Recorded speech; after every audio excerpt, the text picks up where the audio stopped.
Hello, everybody. This is Jonathan Tran from Paramic Financial, and I Hi have everyone, this is Frank from Paramic Financial Services. welcome back to the Paramic Hour. It's been, I think, a couple 2 weeks. 2 weeks since we last did a live stream because I went on vacation to California to visit my family, and so we were out, and I was thinking about doing live stream, but I just didn't have all my equipment with me, and then have my daughter with me the whole time, and she clung to me like a monkey. So I ended up saying, I'll just do a live stream when we get back. But as you guys can see, we had changed our schedule a little bit for the live stream now. Now we are switching over to Tuesdays and Thursdays because for a while we were doing it on Mondays and Fridays, but now we want to try to get a little bit of a different crowd. But secretly, behind scenes, my wife told me that she's taking over my days and I need to switch days. So, you know, whatever the wife says, I just go with it, right? Happy wife, happy life. So, but yeah, California was great. You know, it looked like everything was pretty much back to normal. I mean, everybody wore masks everywhere we went. But man, cost of living is expensive in California, Frank. It was, I think gas there is about $4.50 to $5 a gallon, which is back to the price it was when I left California over 10 years ago, almost 10 years ago, right? Like about 8, 9 years ago. And now the price is back up to $4.50, $5 a gallon, which was crazy. Oh, you know, my sister, she told me, John, why are you leaving the car on? Turn the car off, save gas. I'm like, it's so hot right now, man. Let me turn on the air. She's like, just roll the windows down. You don't need the AC. Oh gosh. How was the weather in California though? Like, was it as hot as Texas? No, it wasn't as hot. It was like 80s, pretty nice weather. A little bit dry for my liking. I mean, I'm used to Texas weather now. Yeah. So it's, I'm used to kind of like, I like humidity more than dry weather. The dry weather just makes my nose like very dry and get like nosebleeds and things like that. I see. Yeah, but we went to Lake Arrowhead, which is really beautiful. If anybody's ever been to Lake Arrowhead, it's near Big Bear. Okay. Very nice, very secluded up there. There's a good amount of tourists there, but it's a private lake, so not too many people out there. But we had a nice time, and then I went down to San Diego, and we were visiting my grandparents in San Diego. Nice. And man, my grandparents are lucky. They have you know, all their children nearby to help take care of them. And so that kind of brings into our topic later today about you know, where is the best place to retire. Correct. Right. I've been talking to my mom a lot about retirement and you know, talking about where should she retire. Right. We went to Big Bear Lake. She's like, yeah, it's nice, but it's kind of expensive. It's very old. And the drive up was too crazy for her. You know, she didn't like that toge mountain driving. And so she's like, yeah, that's going to cross off my list. Oh, right? okay. But yeah, so later today for our live stream, we're going to switch it up a little bit. We're going to do Tuesdays English, and then Thursday we're going to do Vietnamese. Okay. In the meantime, everybody, please make sure that you, you know, follow our YouTube page, follow our Facebook page, just to make sure you get updates on our live streams and also our pre-recorded videos. We're working really hard right now to come out with like mini series of pre-recorded videos of different things on finances that you need to know. And so that way it's kind of easy to digest. The live stream is more to kind of like open up the topic, to get your interest, get your feedback, and then from there we take that information and then we develop some pre-recorded videos just for further education for our community and for our clients. So you know, let me see here if we have people joining. My mom says you brought the hot Houston weather with you. Hi, Mom. This topic is for you, Mom. I've been thinking about you a lot, and I know we've talked a lot about retirement and then and where to live, and Yom's talking about it a lot too. So I figured, hey, you know what? Why don't we just do a topic on, you know, where's the best place to retire? We'll talk about that, and then what are the financial implications when you retire, and how is that going to happen? Hello, Kotan. Hi, Thank you for Mom. always joining us. Yes, yo, that guy here. he forgot his suit jacket. I know. But I told him he looks very nice in his polos. I look younger. You look younger. So, oh, Alex is here too. All right. So, hoping for a great informative segment today. Yes, Mom. I will try to give you some good information. My mom is very detailed, so we won't be as detailed as my mom. What she does is she looks at the top places to retire, and then from there she goes down to the top cities, from the top cities to the top neighborhoods, and then to the top neighborhoods to the top subdivisions. And then maybe Mom will probably go down to the top streets to live on.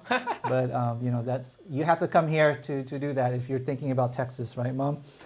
Oh, so she's thinking about moving down to Texas. Maybe we'll see. I would prefer, because Yeah. it's cheaper cost living, but we don't want to spoil the goods right now, right away, right?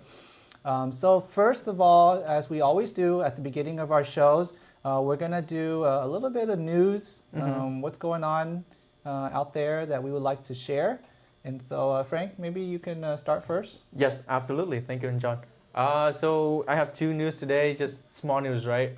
The first news is that today is August 10, and the deadline to enroll in health insurance through the marketplace is August 15th. Woo! So we have roughly about 5 more days to enroll if you haven't already, or if you know someone who is looking for health insurance, but they don't have a plan or they cannot find anything right now, just give us a call and we can assist, right?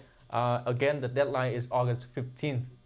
And then once the enrollment is over, you have to wait until November 1st to start enrolling again for 2022. So you can enroll in November, but you have to wait until next year to start using it. And if you enroll today, you can start using your plan starting September 1st. Got it. So that's one news. And then the second news that I like is that for those who are still students going to school full time, and then you owe the government some money, and if you stop going to school for a while, they make you pay back on the monthly payments. Well, after the pandemic started, the government they kind of put a pause on those payment plans, and it was assumed that they would resume the payments this September. But 2 days ago, President Biden just extended the student loan payment freeze until January 2022. Let's see. Sorry. So President Joe Biden's administration announced it is extending the pause on federal student loan payments one last time. Well, they said that last time too. Until January 31st, 2022. So for those who are working and not go to school, because you got to make ends meet, and and sometimes they send you letters that say, hey, since you're not going to school anymore, you have to start making payments. Right. Well, now you don't have to, at least from now until the end of next year's January. So that's some good news.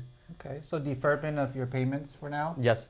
What about forgiveness, Frank? Forgiveness? Oh, I wish that would come true. Well, first of all, they were talking about trying to approve the loan forgiveness.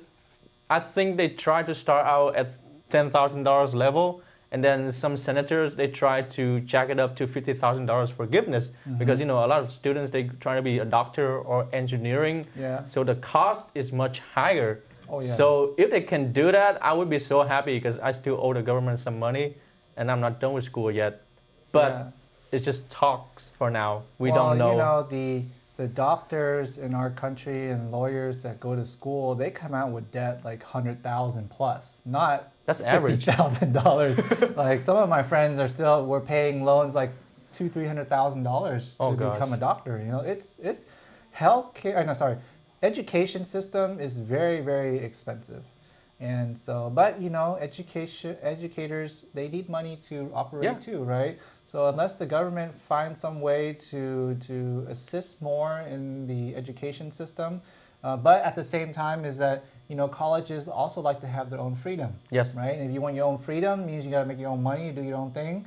The government may, if they put their hands into many things, they may want more control. Correct. Right? So it's give or take. I think they're also talking about free community colleges, but yeah, that's something community we college need to know. talk's been around for a long time. I think some cities, implement that already. Like I think San Francisco has a program for school. I think New York has some form of program for school, but I mean, you have to be a resident there. Yeah, New York had that program right after I left, Right? and I was pissed, man. I put in some loans for some school for some of my courses, and now I owe about like a couple $100,000. No, not 100,000, a couple thousands only. Yeah. And then they approved the program right after I left, so I was not happy about it. But that's life for me. It is what it is. We pay to support the system. So in terms of tax news or financial news for me, those of you who have children, right? The government has already started sending checks out on the Rescue Act and supporting parents who are caretakers or head of households, families that have children. You're going to get checks in the mail. I got my check in the mail, Frank. I didn't. Well, you don't have any kids. I You have wish- kids? Well, Phoebe? hey, Huh? Phoebe doesn't know about it. Uh-oh. Frank, you a bad boy. I think my check was like $150. So I didn't get the full amount. Let's do but something. It's okay. I think I'm gonna like e-deposit it and then I'm gonna frame it and put it on the wall that I got money for Ellie. But yeah, so those checks are be coming out. They're gonna come every month, everybody. So it's gonna be in the form of a check mailed to you, or if the government has a direct deposit on file, they will send you direct deposit. I will post a link here to the IRS website for that one. So let me see here, and I'll post that for you guys. Here we go. So if anybody has children and they're concerned that they're not going to get the direct deposit or they didn't file their tax for some reason, go to that link below. That link will allow you to fill out just very much like when we first had that whole COVID stimulus check and people didn't file their tax and they wanted to get their money deposited. Well, this link is the same, very much the same thing, but for the child credit. Okay? Don't know about what? Oh, we're talking We can talk about later. We're talking about children, Phoebe, and Something you don't know about. Yeah, Frank says that he may have some secret children somewhere. We're just kidding. I'm just busting his butt. Okay, the second news that I have is that now I don't know if this is just Texas state-wise, but in the state of Texas, there is last year, as many people know, children didn't get to go to school, and a lot of children. Some children went to school, but most children stayed home and went to school virtually. And when that happened, the school gets allocated money for food and lunches, right? Yes. So like when you go eat and they have food and lunches for you, some of it is paid by the parents, like if you want to buy more, but there's some foods that is provided by the school. And because the whole year they didn't provide any food for the students, some of the money has been allocated to a program for low-income families that you can apply. Now, I don't see them ask for any specific income verification, but you can go onto their website, and I'm going to post it here for you guys. Oops, is that the right one? Yes. Yep. It's called the Pandemic EBT program, and basically what they did was all the funding that the school system they get to provide food for the students, they're now giving it to the parents per child. So that you can go and buy food for your children. Right? So instead of the school giving the food, now they're giving that to the hands of the parents, and the parents can use that to buy food for their children. So if you follow that link below, you can apply, and what they will do is they will send you an email to let you know if you qualify or not. And if you do qualify, they will send you an EBT card. It's just like a debit card with some money on it. I think you can qualify up to $1,000 per child so that you can go buy food. Now, new news is that in Houston, where we live, they're letting, because they didn't feed all the children last year, that this year when you go to school, breakfast and lunch are going to be taken care of. Oh, okay. Right? So at least they have some funding that's going to be moved to the next area. Now, if you live out of state of Texas, you may want to check with your local ISD or you check with the state program to see that, hey, is there like an EBT program for your children in your state too? I'm not sure, but double check with your state program to see if they do have any of those things. Okay, so yeah, that's it for pretty much news for me. You know, healthcare season is, like Frank said, is ending in 5 days. Wow, it's Yeah. gone so fast. The next healthcare coming up here is going to be the Medicare season. So starting October, for those of you who have parents or if you yourself are on Medicare, if you're 65 and up and you need to enroll into Medicare, or maybe you want to change your plans or review your plans, then October is the time that we begin healthcare season for seniors, and that goes until December. And then for healthcare season for the general, everybody else, it's going to be from November to December. Okay, and that's for 2021. So it's going to be very busy here. We are looking for agents to do healthcare with us. So if you out there, if you know anybody who's interested in potentially learning more about how healthcare works and be a healthcare agent or advisor to work with us, please refer us, please let us know. We are looking for healthcare agents as well for the coming season. Yes.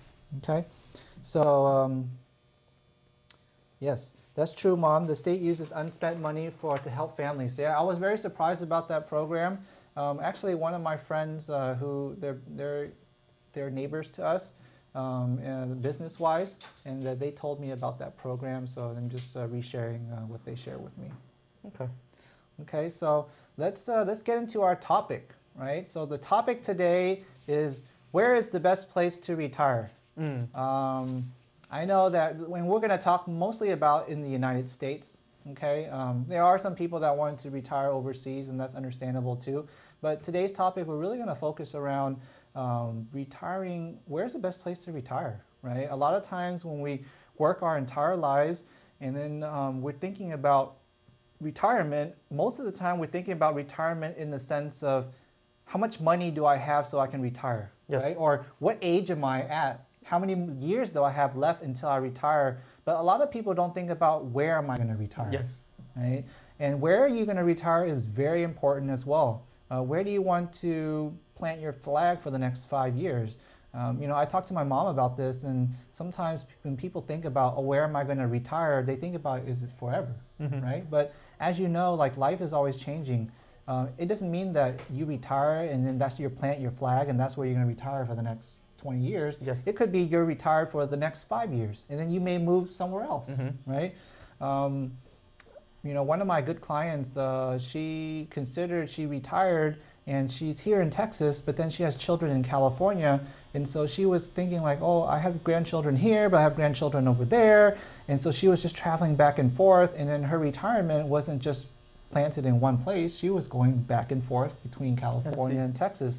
Eventually, her children all moved to Texas. And then so now she say, okay, I'm going to plant my flag in Texas indefinitely, right? Because all my kids are all moved here in Texas, and this is where I want to be. Okay. Right? So, I mean, retirement could be anywhere, but important thing to know is, where should you retire? And some key things is that, hey, how does that financially implicate if I go live in Florida versus California versus Texas versus New York or wherever, right? And so Frank here, he's going to take the lead on this today. Okay. And then he's going to kind of share with us, like, okay, some research that he did in terms of what are some of the best places that we can retire in terms of, hey, healthcare wise, costs wise, places wise, and maybe those 10 places are in your top 10 that you've been thinking about. Yes. Right. So go ahead, Frank, and then you know, we'll talk back and forth, and we'll go from there. Okay, thank you, John. So speaking of retirement, is actually something that I want to know too at my age, because I want to start doing this, thinking about this now versus when I'm about to retire, and then I start thinking about, okay, what should I do now? It might be too late by then, right? So I did some research to see, kind of to get an idea of the best and worst places to retire. But first of all, choosing where to retire is an important decision that directly impacts your financial and mental well-being, right? You want to consider factors such as cost of living, quality of healthcare, taxes, and quality of life of where you want to choose to retire. Like it varies from state by state. Okay. Gathering and analyzing the most critical data from all states to determine where to retire can be crucial and can take many days to complete. So it's very time consuming. So it's best that you do your own research now versus later. Right. But today, I just want to give you like a general idea of the best and worst places to retire in the United States. Mhm. So for the best, I found out that there's of the best 10 states. I can list it out right here. Is actually the top one. The top first three is Florida, Texas, West Virginia, and then followed by Nevada, New Hampshire, Wyoming, Idaho, Pennsylvania, Arizona, and Oklahoma. Oh, so best 10 states, huh? Yeah, So I see that Texas is there. Florida is actually top one. Yeah, Florida. Hey, Jimmy, my cousin, he's always going to Florida. I think he just went back this morning Okay. or yesterday. So he loves Florida. Who else is on there? Let's We see. got, I haven't been to West Virginia, Nevada, so no wonder so many people love to go to Vegas, right? It's even the top place to retire too. But I haven't been to the other places. Arizona's kind of hot. We got a lot of people we know Weather-wise. in Arizona. Okay. Mhm.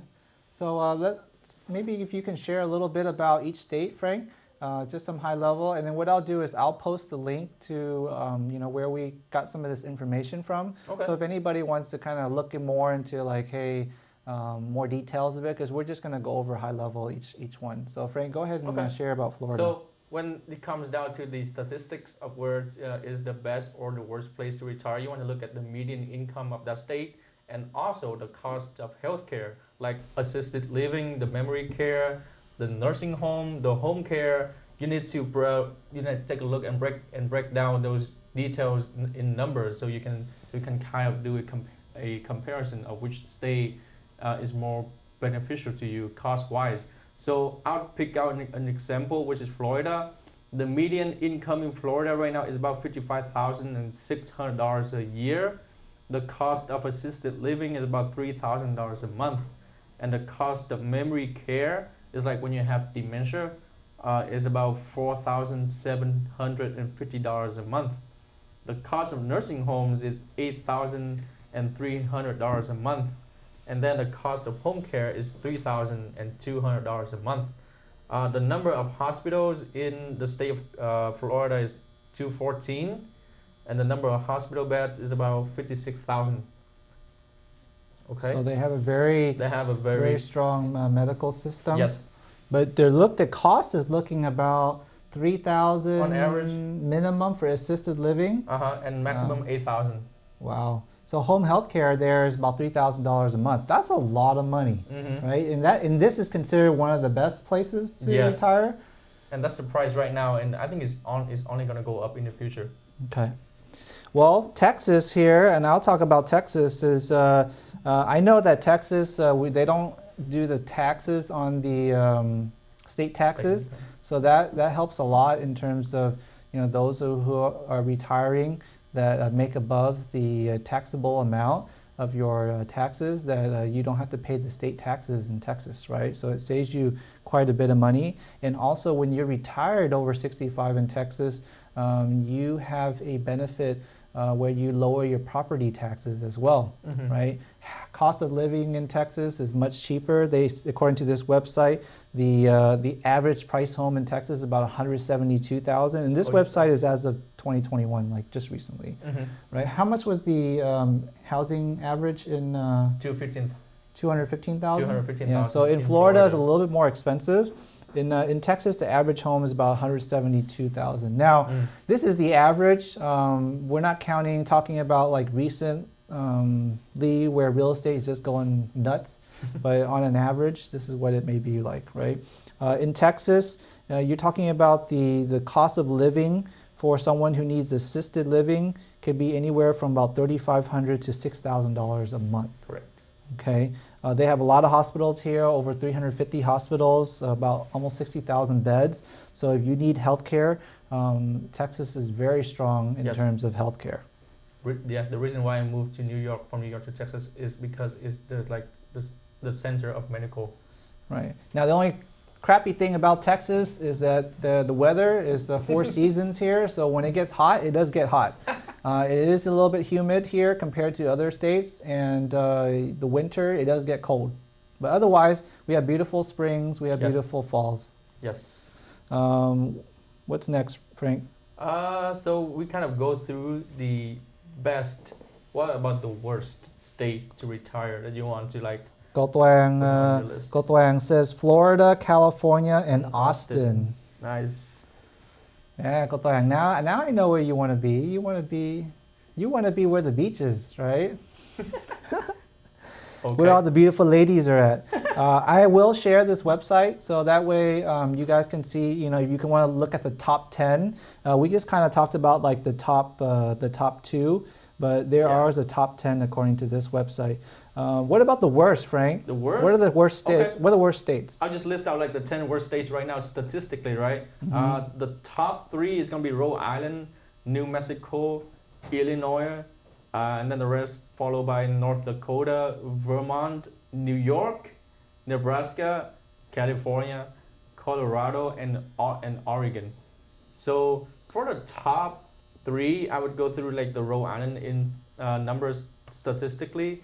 The median income is about 67,000, and then the cost of assisted living is about on average from 5,000 to 8,000. So it's a lot more compared to the best states. And then the number of hospitals, if you look at this, there's only 11 hospitals in the state of Rhode Island. No, you don't want to be there. Something happened. Well, Rhode Island is very small Yeah. too, but yeah, if something happened there, you'd be in trouble. Yep. Not a lot of hospital beds, And right? then- Especially with COVID happening.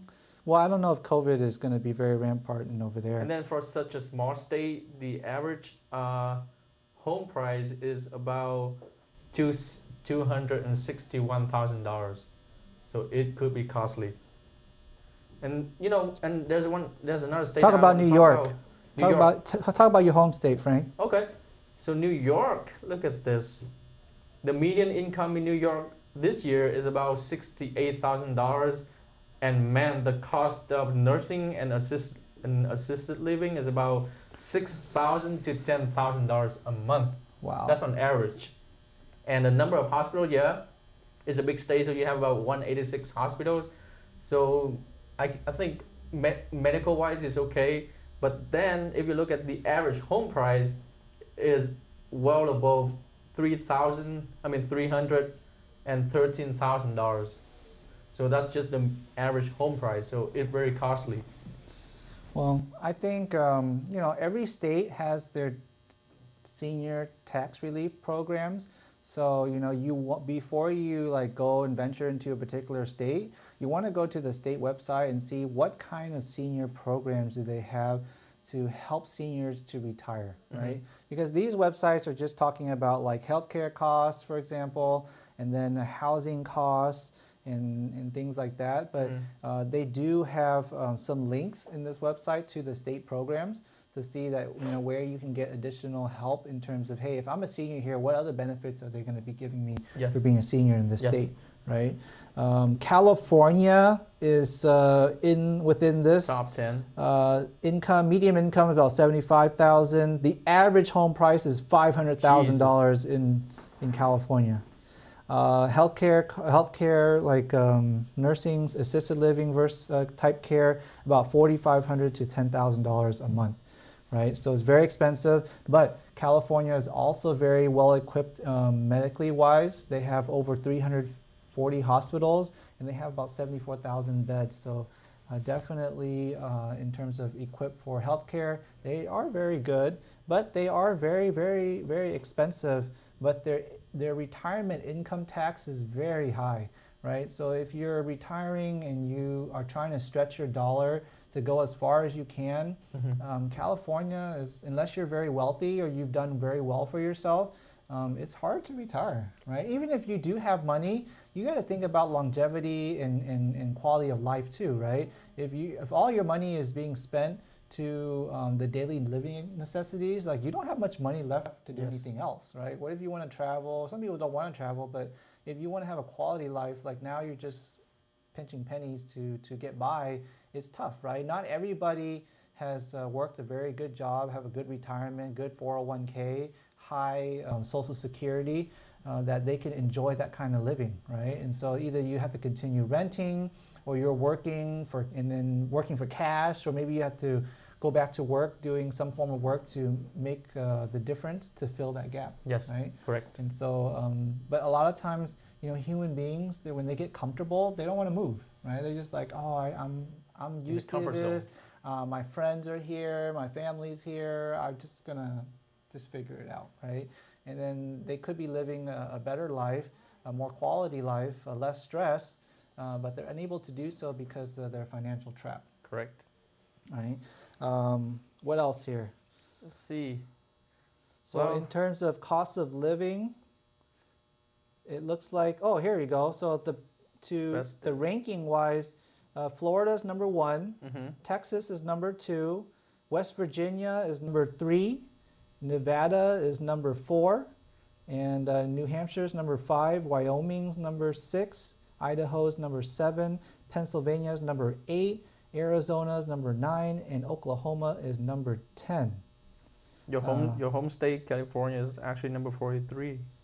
Oh my goodness. Yeah, Rhode Island is at the bottom. Yep. So yeah, go to this website. There's a lot of good data in here. I really like it because it just gives us some high-level data about each state in general, rather than being objective. They're more objective as a whole, rather than saying, hey, they favor one state or the other. Just giving hard numbers. Now, that's just hard numbers. But then you also going to think about, okay, what kind of lifestyle do you want to live when you retire? Yes. Right? Do you like being near the beach? Right? If you do like being near the beach, then you start researching, okay, what states are around the beaches that I can retire nearby. If you're not or if you like to go hiking, right? Okay, which states have beautiful places that you can go hiking in, or have a lot of trees, right? So you have to understand that, okay, it's not only just the financial aspect of it, but you also have to understand, like, what do I like too? Like, what do I enjoy? What do I see myself doing on a daily basis that I want to make sure that I see? Yes. Right? My mom told me that it's very important for her that everything is very centralized, where she doesn't have to drive too far, and if that she has the option to walk somewhere, she would love to walk as well. Right? So she likes the convenience. Likes convenience. Okay. Sometimes in terms of what she likes, she says she kind of likes the older neighborhoods. And so you have to start asking yourself the questions like, okay, what do I like in terms of where I'm living, right? And if you haven't asked yourself that question yet, it's a good time to sit down and say, okay, when I retire, where do I envision myself being, right? And then what kind of life do I want to live? Do I just live inside my house? Do I want to travel a lot? Do I want to play a lot of golf? Do I want to be near my grandchildren so that I can see my grandchildren grow up? And then, where I can live there. And maybe when your grandchildren grow up, you may want to relocate another place, right? And I talked to my mom about that too, is that it doesn't have to be a forever home. And we'd love for you to stay close to us forever, because in case something happened to you, we can be there for you. Correct. But, you want to be able to be flexible, yes, right? And the more flexible you are, we only have one life to live, right? So the more places you can go see and enjoy while your health still gives it for you, then you should. How should I say it? How do I say it? YOLO? YOLO is more like you only live once. Young, dumb, and broke. Okay, but let me ask you one question. And John, where do you see yourself when it comes to retirement? Like, where would you like to retire? That's a good question, Frank. See, I didn't really think about that.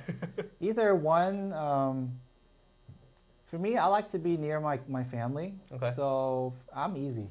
Okay. Right? Wherever I can be, where I can be near my family, then I'm okay. I like Texas so far. I mean, it took a while when I first moved here to kind of be like convinced that Texas would be the place to live, because I came here, it's so hot, and I was sitting in the bank and they're telling me, why don't you go out and look for customers, and it's like 100 degrees. This weather? I'm like, heck no, man, I'm not gonna go out there. But then the longer I've been here, I actually enjoy it better. My allergies are better. The people here are really nice, food's nice. And then I started looking more into it when I started looking for my mom. And I realized that Houston alone, we have a lot of nice places in Houston. Yes. Right? And actually, like, if you really wanted to, you could live in like the suburbs like I do. And then if you wanted to go in town to like downtown, you can like rent a hotel room for like 2 nights or something on the weekend. And then you can enjoy like all the things that downtown has to offer in that weekend, right? Or if you want to go like to Midtown or Uptown or Montrose or wherever you think that is like a trendy spot in Houston, and you can just spend like the weekend there, right? Yes. Save your money by living into like a lower cost area, nice area, And then any place that you want to go and hang out and travel when you're within Texas, you can just go there for the weekend and do so, right? And Yes. you can enjoy yourself without having to get on an airplane and going too far. Agree. So for me, that's ideally for me. I just be where my family is. Wherever my wife tells me to go, I'm just gonna go. So if she wants to go to Korea or Vietnam or wherever, then I'll just go wherever she goes. I would love to retire in Vietnam, man, to be honest. Yeah, I would my dad says that he wants to retire in Vietnam, and I was surprised. But he told me that, hey, you know what? I get older. I think the cost of living in Vietnam is very much lower than in California, which is true. Yeah. And then, you know, he believes his Social Security will be enough. I told him that, Dad, if you go back to Vietnam, you can't use your Medicare there if you live there, right? I mean, if you go back and forth, you still qualify, but if you're just permanently there, you can't use your health care there. And he's like, I'm okay with that because I think with the amount of money I save and my Social Security, that I can just pay for healthcare in Vietnam. Yeah. So Vietnam could be a place, but Vietnam is an upcoming country right now, and the cost of living there is going up a lot. Every right? year. Every year. So maybe you have to make a lot of money now, Frank, and Yes. save your money to buy a home over there. So That's what I'm thinking. That's you what have a I've been vacation thinking home. seriously. Like buy a vacation home, and whenever I go back to Vietnam, like every 6 months, I have a place to stay, and then when I go back here, I rent it out. Yeah. So like passive income. Yes.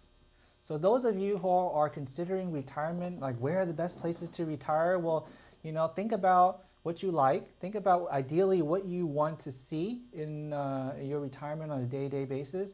And then what I recommend to you to do is what I'm telling my mom right now, and my wife's telling my mom, is go to the place that you intend to retire and maybe spend a couple weeks there, right? See how the lifestyle is there. You know, pick something central where you're living, and then you know, just try it out. Do like a trial run, a simulation of what your retirement may be like if you move to that place, and see if you like it. Yes. Right? Because it's going to be a big decision for you, and a really big financial decision, a big emotional decision. So you want to make sure that when you make that decision, it's going to be the one that you're happy with, right? And you have a support behind it. But of course, you know, we, Paramic Financial Services, we are not advisors on telling you where you should retire. We are experts in financial planning and anything financial related. So how does this topic today of where to retire ties into what we do and how we can help clients? And so, you know, I have Frank here. He wants to ask me some questions about retirement, because a lot of times we ask the question, okay, you figured out where you want to retire, right? So what are the things that I need to prepare financially when I retire? Yes, correct. Right? So, so let's get into our second part of our live stream now. Okay. Let's see if we have any questions from the audience first. Somebody texted me, my uncle texted me, and he said, I want multiple homes to retire in. Europe, Asia, Caribbean, Hawaii, California. And then he says that if I can have a couple $1 million to go with it, I'll be happy. That'd be nice. That'd be nice. Man, Uncle Frank, if you want to retire with that many houses, I think you got to supercharge your work and save as much money as you can right now. That would be ideal eventually. So, yeah, so my mom says, Great idea. when I think about where I want to retire, I have not thought about the cost of healthcare, long-term care, assisted care when we're elderly. Yikes. Yeah. So, you know, thinking about where you want to retire is the fun part, right? Yes. You're dreaming about where you're going to retire and how you want to retire, what you're going to do. That's all like the dream part, right? But the realistic part is the financial implications of what you have to prepare for and what you need to worry about. And is your dream of retiring in that best place, is that realistic? Yes. Okay. You know, when my dad retired, he bought a ranch in Dryden, Texas. Really? 250 acres worth of land, and every summer he drove me and my mom there just to live in the ranch for like a whole summer. And the nearest town like 50 miles away, and every week we had to drive that far to grocery shopping, and my mom she hated that place. There was no internet. The only electricity you can get is through the what you call it, the generator. Wow, that And far out? There's no water. You had to drive like 20 miles to get to the nearest well to pump the water into the bottles, and you drove home and you just start drinking water for the whole week. How long did that last for before your mom wanted to move? She said, I'm serious. She said, I will kill myself if you drive me back there again. And that's when he stopped driving back to Texas, and that's when we decided to live in just New York. Got it. Yeah, and then when he passed away, we sold the ranch. Got it. So that's it. Wow, that's like way out there in the boonies then, right? Like Jonathan said, hey, retirement is all about enjoyment. So you pick somewhere you would think that you can enjoy, and then you think about, the financial aspects of it. So that brings me to some questions for John. The first question, are you ready, John? Yes, sir. Let's do it. All right. What are the top things that someone who is retiring should prepare for? Okay, so I would say the top 5 things that people need to prepare for when retiring, okay, first is you got to understand Social Security. Okay. Okay. 2 is you got to understand Medicare.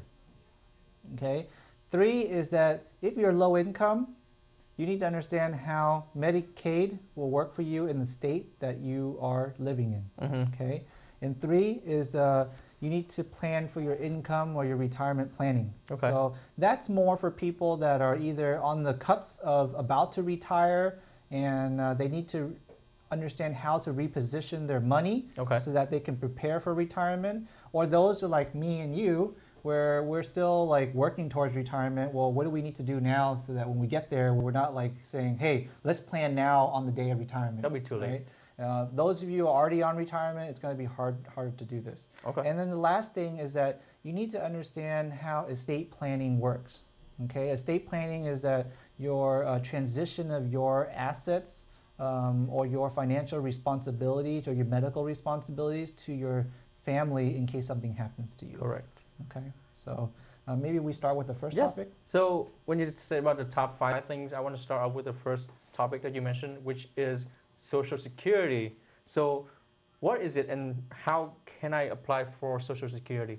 Okay, so Social Security, and I'm not going to get into too detail about Social Security, but Social Security in a nutshell is basically the government support program for originally it was made for women that have men who pass away, like their spouses pass away in the wartime. Okay. And then they take that money to support those families, okay. right? But then fast forward, Social Security has been a program that has been developed over the time that where it now not only supports widows from war, but also continues to support widows. It does support seniors. It does support people with disabilities and so forth, and so it's become this huge program, and we contribute to this through our taxes, right? So our Social Security tax, our Medicare tax, when you work, you are contributing to this program, right? And this program, when you retire, you're supposed to receive a form of pension, a form of income for the rest of your life once you start receiving it. Okay. And then the second question that I want to ask is, what age can you be considered the retirement age? Because I heard about theories that, hey, if I retire at 62, I have different benefits compared to retiring at 67 or even at 70. Mm-hmm. So I just want to know what the differences are. Okay, so it's a good question, Frank. First of all, how to qualify for Social Security is that you must work 40 quarters, right, and pay into the Social Security system for 10 years. 10 years, 40 quarters, right? Once you do that, then what they'll do is they'll look at the last, 30 years, and then they will average your Social Security, and they'll give you a number. But if you want to know easier, just go to, and now I'm going to type it real quick here, www.ssa.gov. Okay? Oops. Sorry, I did the wrong one. www.ssa.gov. Why does it keep saying SSA?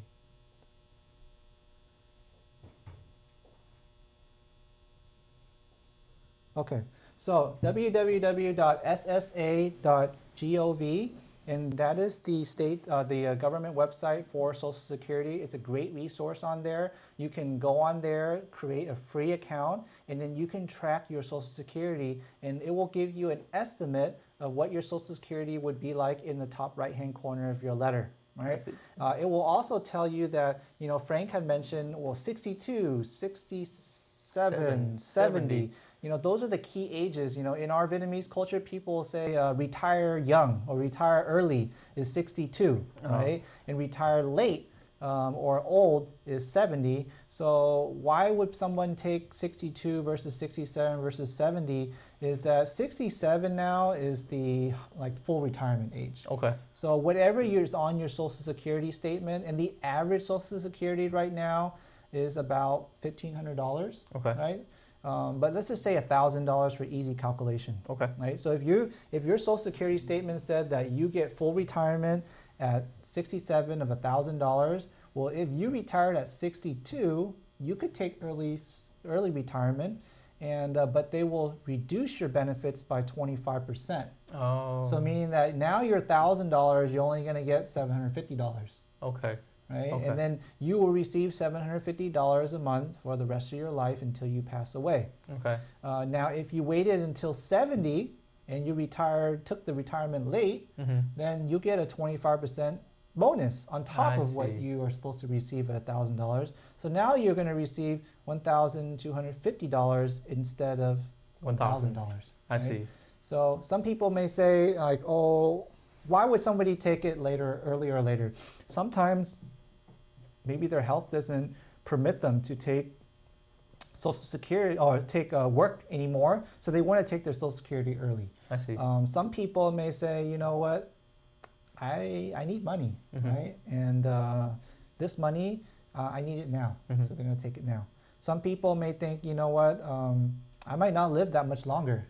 So if I wait till 70, what if I die early and I didn't get a chance to take Social Security and now I didn't get anything at all? True. Because if you pass away, the government's just not going to give your family a big check for all the money that you put into it. They keep everything, right?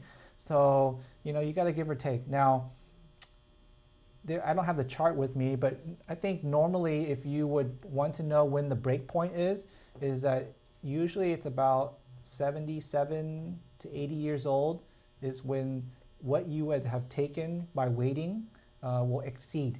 Okay. Right? So if you took early, you would get more money in the early years, but by the time you're about 77 years old or so, if you would have waited, you would have get more money. I see. Right? I see. So, do you think you're going to live past 77, 80 years old? We hope so. Then you can wait. Now, some people, for those who have a spouse, if your spouse is taking Social Security and you're at least 62 years old, you could take half of your spouse's Social Security. Correct. If they're on Social Security already, right? Or if, say, for example, you have a parent that passed away and you are a child, then you could take half of your parent's Social Security up until you're 18 years old. I see. Okay. I see. So those are some general things on how people can use their Social Security for their retirement. Okay. So in a nutshell, Social Security, if you want to apply, you just go to the website. It's super easy to apply. You can apply right online whenever you're ready. Or what you can do is you can go to the local Social Security office and you can apply that way too. But generally, I think either doing it over the phone or doing it online is much faster and much easier. Okay. Yeah. Okay. Thank you, John. So there goes for you Social Security. Now we're going to move on to the second topic, John, which is the Medicare. So Medicare, a lot of people know that is a form of health insurance, yes, but is backed by the government. So my question for you is, at what age can I apply for Medicare, and how do I qualify?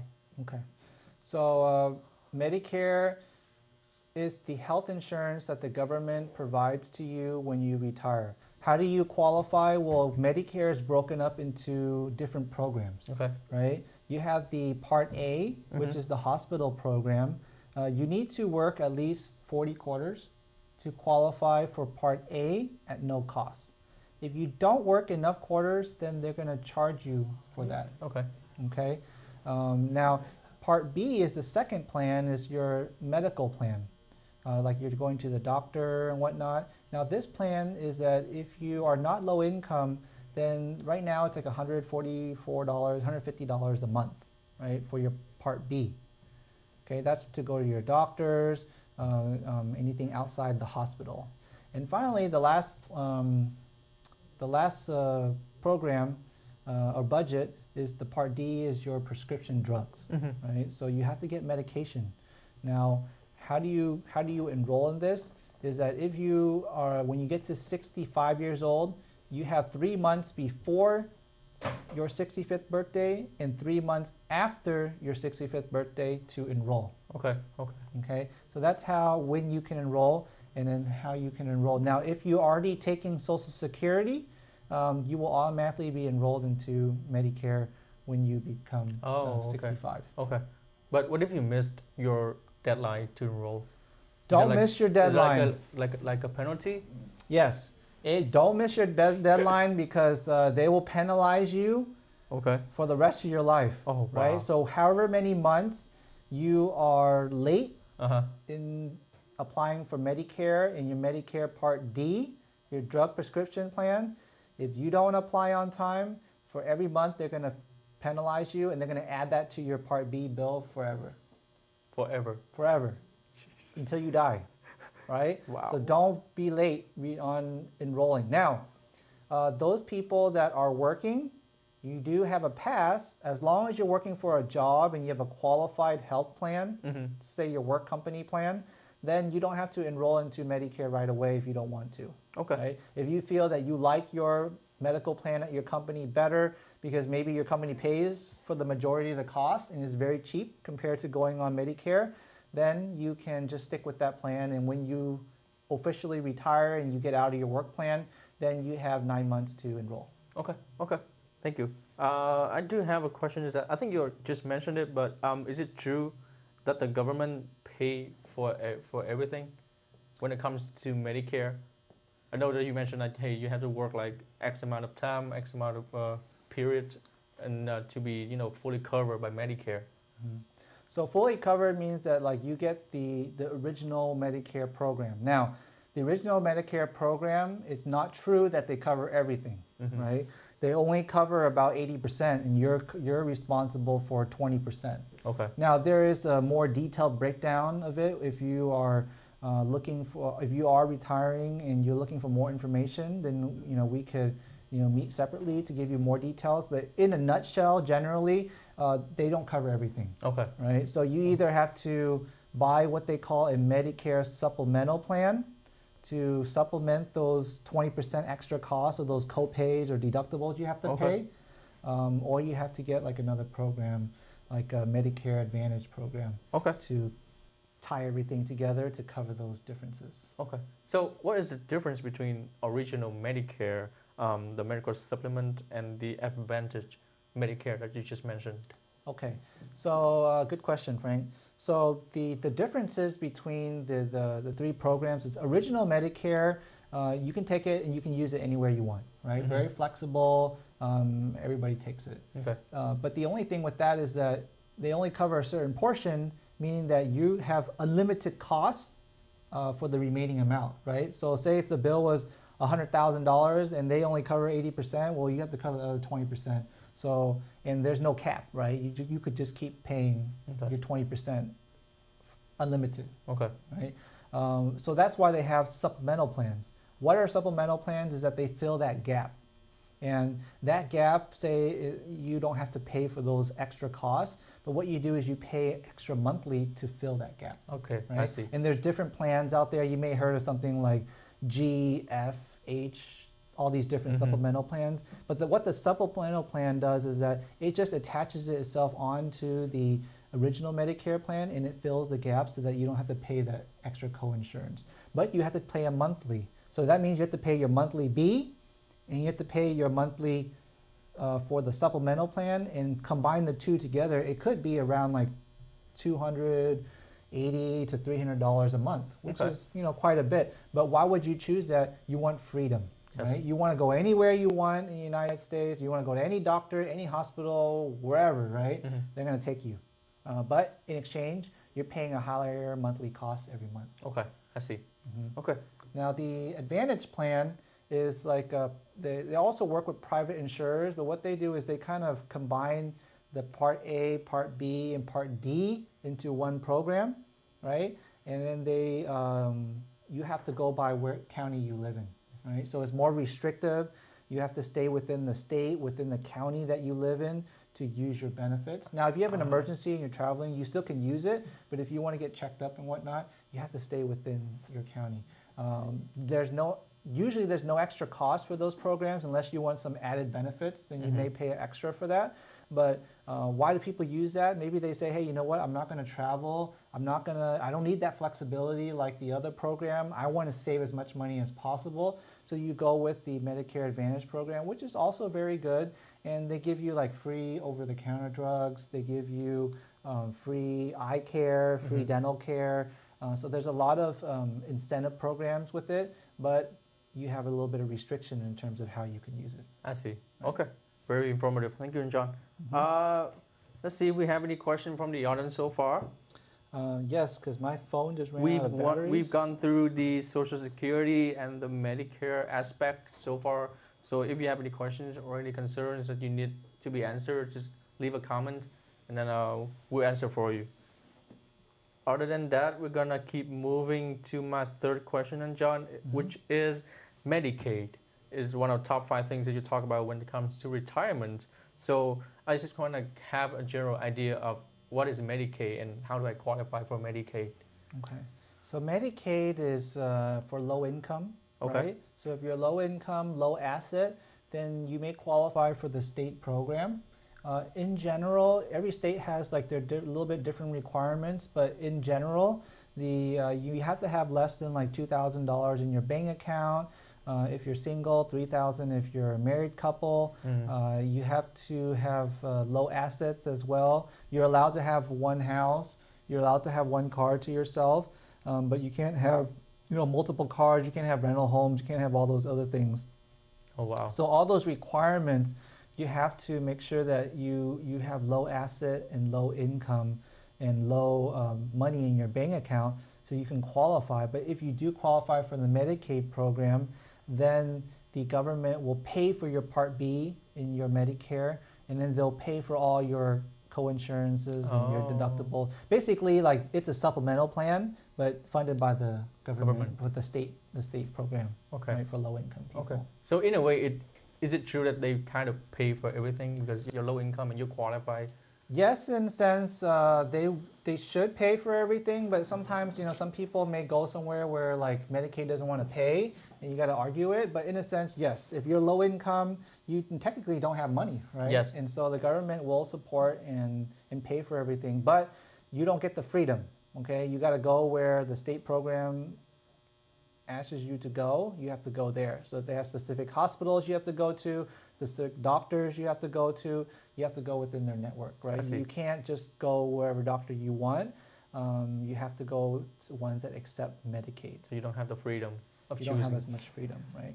And then also state-funded programs, like they don't have a lot of money, so they're not going to be like the top of the line hospital, the top of the line service, top of the line facility, right? So just keep those things in mind. Okay. And one other thing about Medicaid that I noticed is that there's something called a look-back period. Can you tell me what it is? So the look-back period means that anybody can apply and qualify for Medicaid. A lot of people think that, oh, when I get to 65, that's my one shot to qualify. And if I don't get it, I'm never going to get it. It's not true.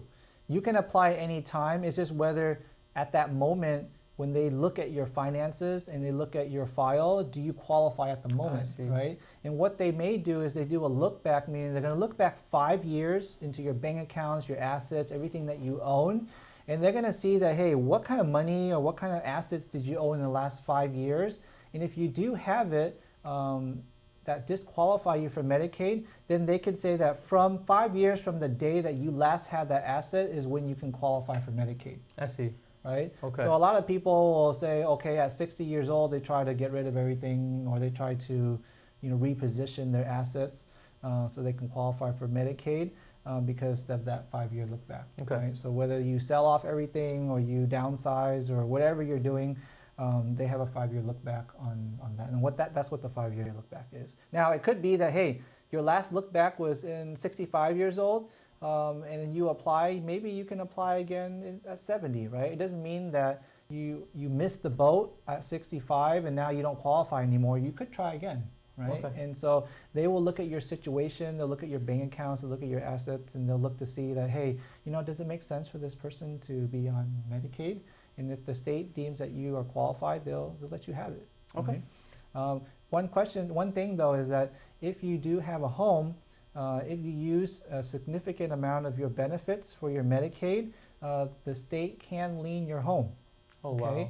so just keep that in mind, that if you're using state benefits and you use an excessive amount, we don't know what that amount is, but they potentially can lien your home. So, because nothing is really for free, right? So if your family wants your house back, they're going to have to refinance and get it back from the state. That's pretty tough. So like if you're too sick and you have to go to the hospitals a lot and they pay for you, now they have the right to kind of claim your home, Yep. become the lien holder. Mm-hmm. Wow. Yeah. So that's why they let you have one home, one car, right?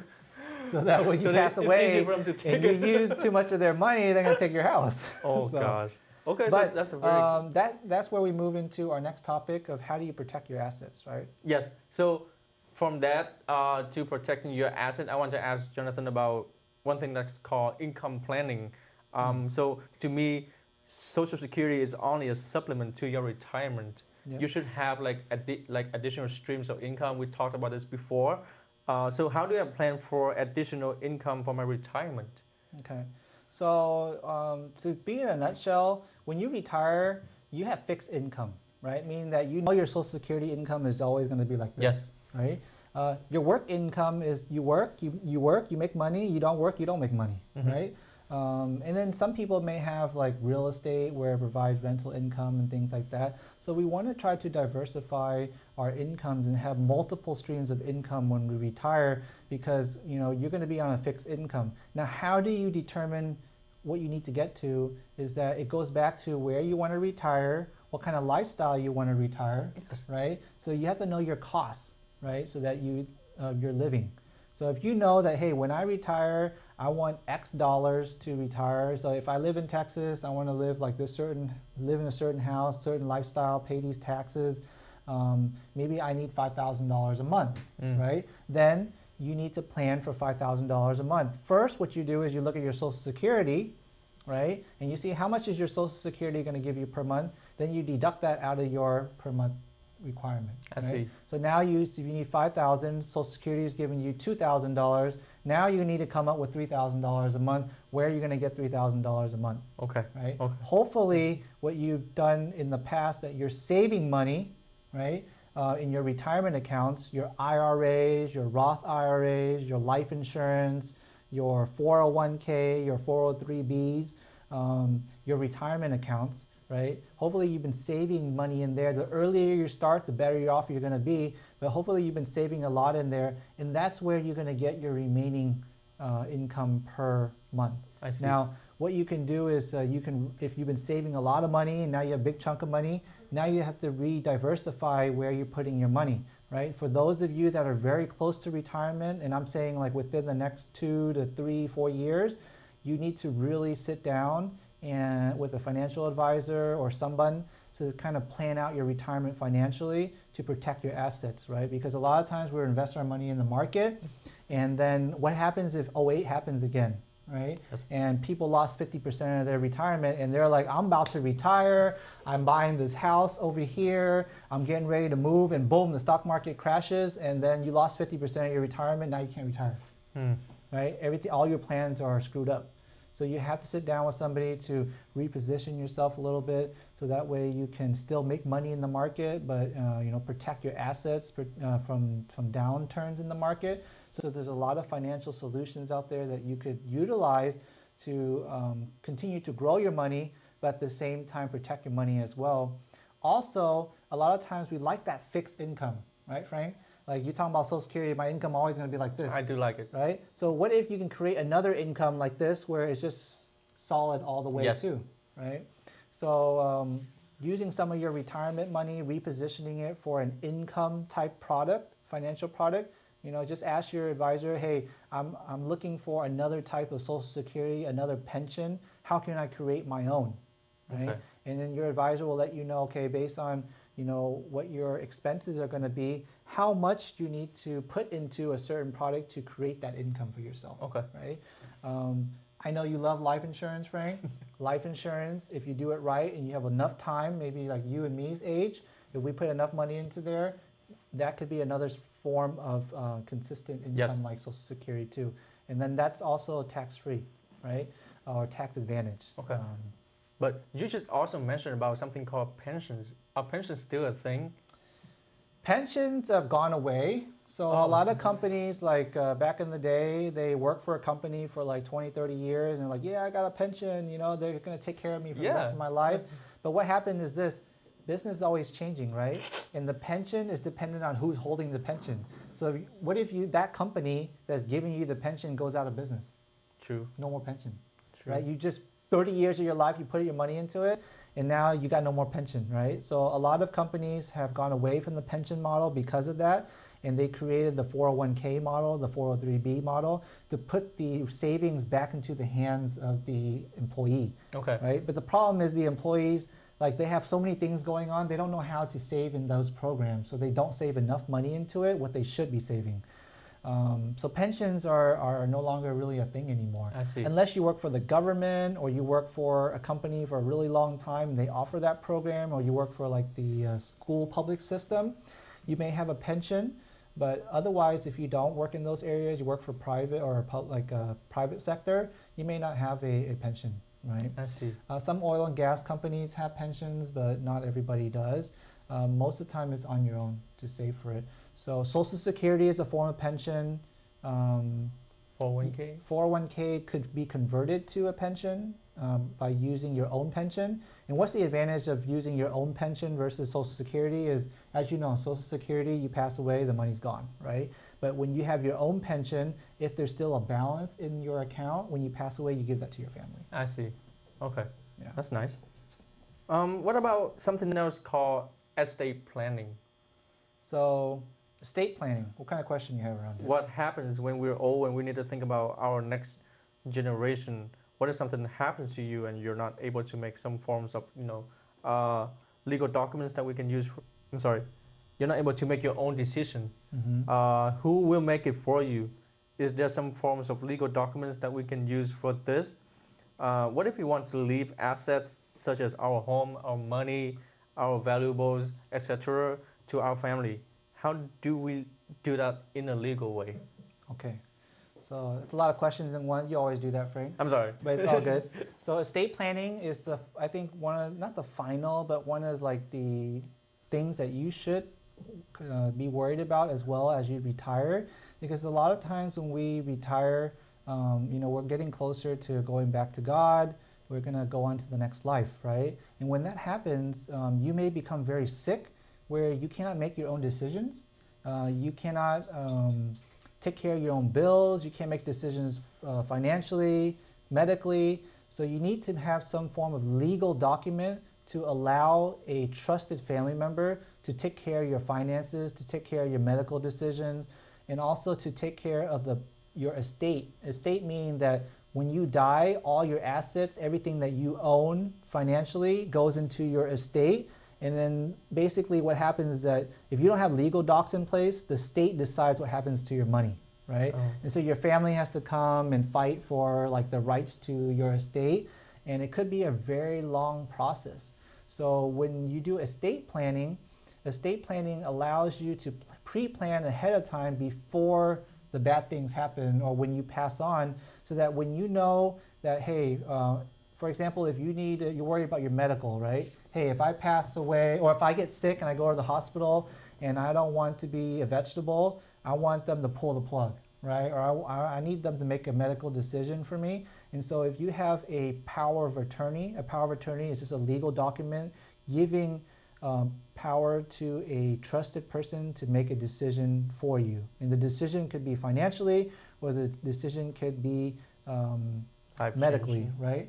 Also, you can have a medical directive, meaning that you're going to give pre-instructions to your doctor in case something happened to you. These are the things that you want to have happen, right? Okay. So your end of life type thing happened. So that's power of attorney. You got to have a power of attorney for your medical and for your financial. The second part of it is you need to have a will, at least a minimum of a will or a trust. A will is basically a legal document saying that when you pass away, you know, what's going to happen to your estate, who gets your money, who gets your house, who gets your stuff, right?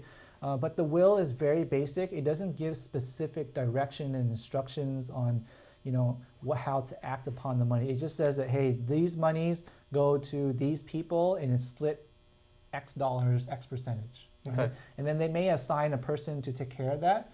If you have young children, you may want to include into your estate who is going to take care of your children in case you pass away, right? Because you don't want the state to decide who takes care of your children if you still have young children. And then finally, you also want to make sure that whatever monies and asset you have passes on, your home passes on smoothly to your family. So Correct. doing that will can help prevent delays in the process. Now, they still have to go through the court system, but as long as you have a legal document, it makes things go a lot faster, Yes. right? Because you don't want it to drag on 2-3 years before you can get your money. You know, you want to settle it within a year, 6 months to a year, right? So if you have the legal paperwork in order, that will be much faster. A trust is something more complicated. Basically, what you do is that you would create a trust, which is an entity that will hold all your money and your assets, and so that when you pass away, you don't have to go through the court system, right? Okay. If you with a will, you still need to go through the court system. With a trust, you don't need to go through the court system, but the trust is a little more complicated that you have to, you know, put your bank accounts, you have to change like a lot of the legal documents into the trust's name so that the trust owns it, and then you have to assign a person to manage the trust for you, right? And for the benefit of whoever you're trying to leave the money behind, right? So you have more protection when you use a trust, you have more control when you use a trust, but you have to assign control powers to somebody that you trust to manage that for you, but you get to avoid the court system when you have a trust. Okay. Okay. Thank you, John. Well, I think we've gone over quite a few topics today when it comes to retirement. Still, if you have any questions, just leave a comment below. I think we talked about, John, Social Security. We talked about Medicare. We talked about Medicaid, income planning, and lastly, as you just mentioned, we talked about estate planning. So these are the top 5 things that you should think about starting now when it comes to your future retirement. Wow, it's been an hour and 60 minutes. Very good. So, you know, we're right on time. I think we talked a little bit more at the beginning because, you know, we just got back from live stream and whatnot. We miss it. And so, you know, we got some new team members here recently. Very excited. Hopefully once they're broken in, like Frank here, they can come on live stream and you can see some new faces. But I hope you guys got a lot of good information today. I really love this topic of retirement. I also will be sending out a lot of YouTube videos on our some pre-recorded videos of our live streams. So let me see here. Let me post it into the chat, our YouTube channel. And that way, if you guys can help us follow that, it will give you notifications of all the new videos that we're doing. We do have a mini series of retirement that's premiering right now every Monday, Wednesday, and Friday. It's about 8-9 episodes. So I try to break it down into like small bits and pieces. So that way it's kind of easier to watch and you can kind of pick and choose like what topic you want to watch, right? But we'll continue to expand on that. So please support us by you know, liking our page, our Paramic page, following us, our YouTube channel. So then that way we can know what you're interested in. We can get a following, and then that way we can develop more content, more video for you guys. Yes. Okay, so you know, this is pretty much it for today. We'll be back on Thursday to do it in Vietnamese, and so you know, please join us again. Thank you so much for your support. Thank you for following us. I really appreciate it. And this is the Paramic Hour. I'm Jonathan, and we're signing off. Thank you, guys.